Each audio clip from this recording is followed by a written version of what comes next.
Isu Kesultanan Sulu yang menuntut Sabah sejak sekian lama adalah hal yang serius melibatkan maruah, integriti dan kedaulatan negara Malaysia.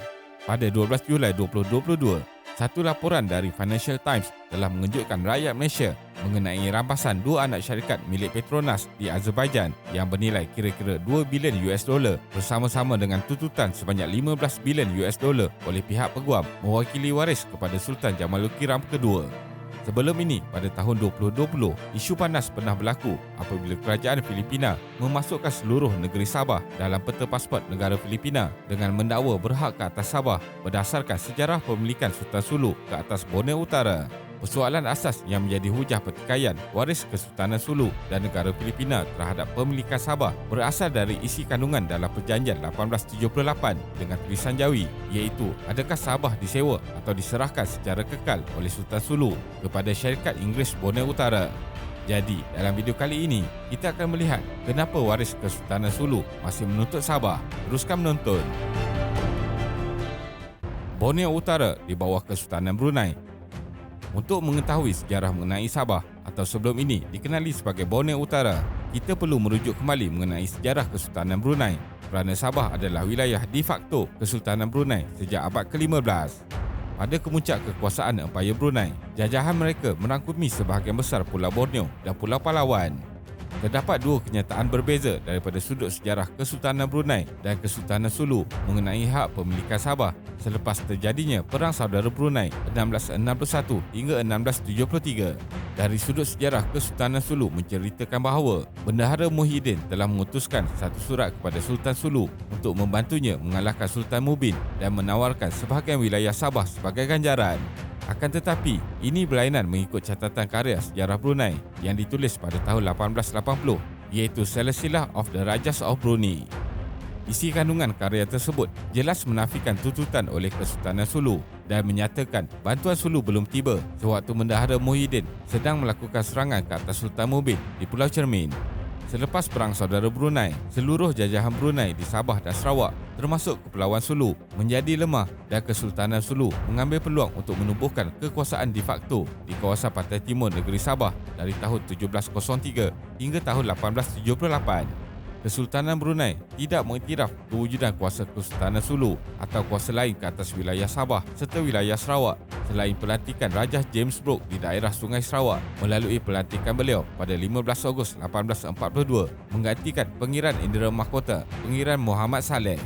Sewaktu zaman keemasannya pada akhir kurun ke-17 sehingga ke-18, pengaruh Kesultanan Sulu tersebar luas meliputi wilayah moden Sabah dan selatan Filipina. Kemudian, dengan kehadiran penjajah barat telah menamatkan pengaruh Kesultanan Sulu secara perlahan-lahan. Apabila Filipina jatuh di tangan penjajah Sepanyol, British pula berkuasa di Sabah. Setelah itu, pihak Amerika telah menghapuskan kedaulatan Kesultanan Sulu melalui perjanjian Carpenter ditandatangani pada 22 Mac 1915 apabila Sultan Jamaluddin Kiram kedua melepaskan semua kuasa politiknya kepada Amerika Syarikat. Penyerahan Sabah. Walaupun kuasa Kesultanan Sulu ke atas wilayah Sabah tidak diiktiraf oleh Kesultanan Brunei, namun pada 22 Januari 1878, satu perjanjian penyerahan atau pajakan kekal telah ditandatangani oleh Sultan Sulu Muhammad Jamaluddin Alam dengan Baron de Overbeck dan Alfred Den yang mewakili syarikat Inggeris Borneo Utara. Bayaran bagi pajakan kekal ini adalah sebanyak dolar Malaya 5,000 setahun. Sebelum itu, pada Disember 1850, Sepanyol telah menawar Kesultanan Sulu sehinggalah kehadiran British di perairan Lautan Sulu pada 1877. Sultan Jamaluddin Alam yang menganggap Kesultanan Sulu telah bebas dari Sepanyol dan memohon pula perlindungan British. Sewaktu Perang Dunia Kedua, Sabah telah dijadikan sebahagian dari Empayar Jepun. Sabah dijadikan tanah jajahan British setelah Jepun menyerahkanlah pada tahun 1945 sehingga pembentukan Malaysia pada tahun 1963 dan majoriti penduduk Sabah memilih untuk bersama Malaysia. Laporan Misi Malaysia oleh PBB bertarikh 14 September 1963 oleh Setiausaha Agong PBB turut mengiktiraf bahawa tiada keraguan tentang kemahuan majoriti besar penduduk kedua-dua wilayah Sabah dan Sarawak untuk menyertai Persekutuan Malaysia. Sabah dibangunkan bersama Malaysia manakala tiada usaha dilihat dari Kesultanan Sulu yang menunjukkan mereka adalah penguasa yang berdaulat ke atas Sabah. Sabah juga tidak pernah menjadi pusat Kesultanan Sulu. Tuntutan tidak berasas Kesultanan Sulu mengikut Undang-Undang Antarabangsa. Selain rentetan sejarah yang disebutkan, menurut seorang profesor, tuntutan yang dibuat adalah tidak berasas kerana Kesultanan Sulu tidak lagi diiktiraf sebagai entiti politik berdaulat sejak Perjanjian Carpenter 1915, sama seperti Kesultanan Melayu Melaka yang roboh pada tahun 1511, Kesultanan Patani yang telah dibubarkan pada 1902 oleh Siam, Kesultanan Riau Lingga yang dimansuhkan oleh Belanda 1911 ataupun Kesultanan Siak yang telah terintegrasi di dalam Indonesia pada tahun 1945. Kesultanan Sulu tidak memiliki status seperti Kesultanan Melayu yang ada di Malaysia atau Brunei yang diiktiraf dan berdaulat. Selain itu, terdapat beberapa cara untuk menguasai sesebuah wilayah di bawah undang-undang antarabangsa, iaitu penaklukan, pemberian dan penyerahan. Penaklukan yang sering dibuat pada zaman dahulu sudah tidak dibenarkan oleh undang-undang apabila piagam PBB dikuatkuasakan pada 1945. Sesebuah negara boleh mendapatkan hak kedaulatan sesebuah kawasan jika kedaulatan wilayah tersebut dipindahkan atau diserahkan oleh pemiliknya kepada negara yang lain. Kesultanan Sulu telah menyerahkan wilayah Sabah kepada syarikat Inggeris Borneo Utara melalui Perjanjian 1878 dan kemudiannya Sabah dimasukkan sebahagian dari Malaysia pada 1963. Pemberian adalah pemulihan kedaulatan wilayah baru apabila sesebuah negara itu telah menjalankan proses pemerintahan dan dikekalkan untuk tempoh masa yang lama.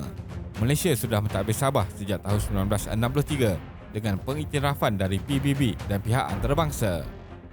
Aset Petronas di Azerbaijan dirampas. Brit rampasan telah dikeluarkan untuk dua anak syarikat Petronas di Azerbaijan yang didaftarkan di Luxembourg, iaitu Petronas Azerbaijan dan Petronas South Caucasus yang dianggarkan bernilai 2 bilion US dollar, dan pihak peguam waris Sulu menyatakan syarikat berkenaan kini berada dalam kawalan bailiff di Luxembourg sementara menunggu sebarang rayuan daripada Petronas. Petronas telah membuat kenyataan menerima notis pada 11 Julai yang bermaksud notis pengambil alihan aset dari protes di Mantara diputuskan mahkamah, namun tidak berlaku sebarang pemindahan aset kerana anak syarikat Petronas yang terlibat telah dilupuskan sebelum notis diberikan dan segala hasil telah dipulangkan dengan sewajarnya. Mengikut laporan, peguam kepada waris Kesultanan Sulu mendakwa aset Malaysia di 169 negara masih berada dalam risiko dirampas walaupun Mahkamah Perancis mengarahkan tindakan penangguhan kerana arahan penangguhan hanya terpakai di Perancis dan bukannya di negara lain yang menandatangani Konvensyen Timantara New York 1958. Tindakan undang-undang oleh waris Kesultanan Sulu. Tindakan undang-undang di peringkat antarabangsa bermula apabila pihak Sulu menyampaikan notis niat awal untuk proses di Mantara bertarikh 2 November 2017 setelah berlakunya pemberhentian bayaran pada 2013.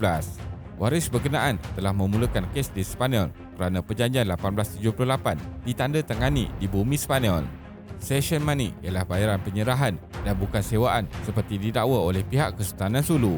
Terdapat contoh lain bayaran seperti ini dibuat, seperti Rusia menerima bayaran 7.2 juta US dollar apabila menyerahkan Alaska kepada Amerika Syarikat. Malaysia menghentikan pembayaran tersebut berikutan peristiwa Lahad Datu, Sabah pada 11 Februari 2013 sehingga mengorbankan 12 anggota keselamatan negara oleh kumpulan yang menggelarkan diri mereka sebagai askar diraja Kesultanan Sulu dan Borneo Utara. Kesimpulannya, tuntutan pihak yang mendakwa waris Kesultanan Sulu jika dilihat sememangnya tidak berasas, tetapi perkara yang timbul ini memerlukan tindakan tegas kerana ini mungkin adalah strategi permainan politik pihak luar yang mahu melemahkan Malaysia. Rakyat Malaysia juga berhak mengetahui dengan penerangan lebih jelas dari profesional tentang isu berkepentingan nasional dari saluran rasmi kerajaan. Hal ini melibatkan kedaulatan dan keselamatan negara dan bukan sekadar digunakan untuk meraih populariti parti-parti politik. Terima kasih kerana menonton dan jangan lupa subscribe. Jumpa lagi.